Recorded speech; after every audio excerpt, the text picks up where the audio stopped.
Anyway, what happens is, even especially in the studio, is even if you use a mic and put it in front of the most beautifully complex acoustic guitar sound, is the engineer has to EQ it to make it sound like to fit with the drums. And so, but it's good if you have like those things to start with. A lot of people, I met James Burton when I was like about 18, and he was in the studio and he was playing a Yamaha, and I thought, man, you could play any guitar in the world, you're playing a Yamaha. He said, well, it's really good for recording, you know. It didn't have a lot of the overtones that a Martin had. It was just really good for recording. So there's that whole art.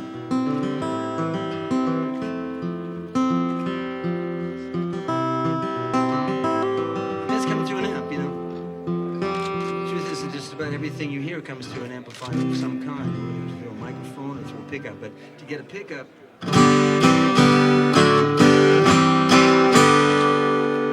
I tell you, I hope this won't be like sort of telling tales out of school, but like, I'm a real good friend of Lloyd Bax. And I'm going to tell this story because, I don't think you know it, but he was making his pickup, and I went up to show him the pickup system that I use on my guitars, and it just depressed him so bad. He just was like, about 3 weeks later, he called me up and said, look, I've been really depressed, but I think I'm ready to face the challenge now. Like, that pickup you're using is really... I see it now. You can have a pickup that really reproduces the qualities of the guitar, and I'm going to try to make one like that. There's no point in trying to. They've already made that one. There's no point in trying. But also, this one's hard. This is legendarily, this particular pickup, the Trans Audio, is hard to install. Everybody says it's a hard. The guy who makes it says it's no problem, you just stick it in there, but I know that you sometimes have to put it on twice. As a matter of fact, Lloyd even made a little device for taking them out again, because you glue them in, because you could really hurt your thumb trying to get the things out once you glued them in. Having said that, his quest as a guitar maker, as an instrument maker, is to make something that will be easy to install, and you can sell a lot of them, and people can just, no fuss, no muss. You just put it in there, pop, it's in there, and it sounds great.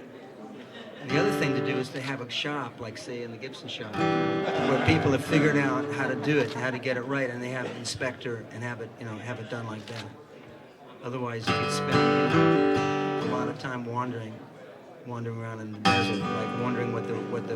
I used to have like the guy that installs my stuff, Billy Asher. He's a luthier himself, and he works on all my guitars. And he used to come to my shows, and he'd bring me something that sounded good. And he uses this amp to install them. He'd go listen to it on stage and go, oh, well, this isn't exactly what, because you get on stage and you have these huge, cabinets, and it's loud, and you're going into a big cavernous space. And you need the bottom to be there. You need more bottom than you think you need. Everything sounds good, kind of like. Anyway, let's see what this one sounds like.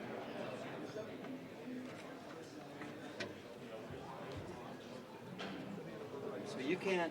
One of the funny things, you see this line right here where the bridge goes all the way to where the bridge slopes down. The saddle goes all the way to where it slopes down. Well, Gibson was making them with they made a few where it stopped, and it was like a just slaughtered thing. And then, why did he do that?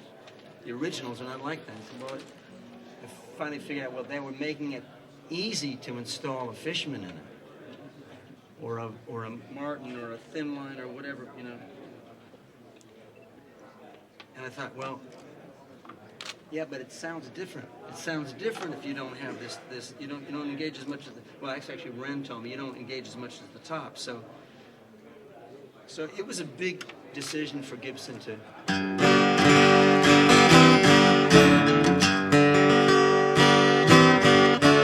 That one was just born. Well, the consistency is there. It's really. It's so thrilling, to have like.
new Gibsons off the line that sound is as good, if not better, than my 30s Roy Smith. If you want to try something, we'll plug this little Fender amp in. One of the funny things about guitar players is that they see this 5-position switch here. I mean, this chord has got 5 little holes in it, and they'll go and go, no, oh no, I don't know if I could go with that. I mean, because they're thinking that I'm going to get in that bar and I'm going to have to put this thing in my guitar amp. And I'm saying, well, you shouldn't be putting this guitar through a twin anyway. And they go, yeah, but sometimes you got it, you know. And I'm thinking, yeah. So why don't we just take this little Fender amp here and plug that in.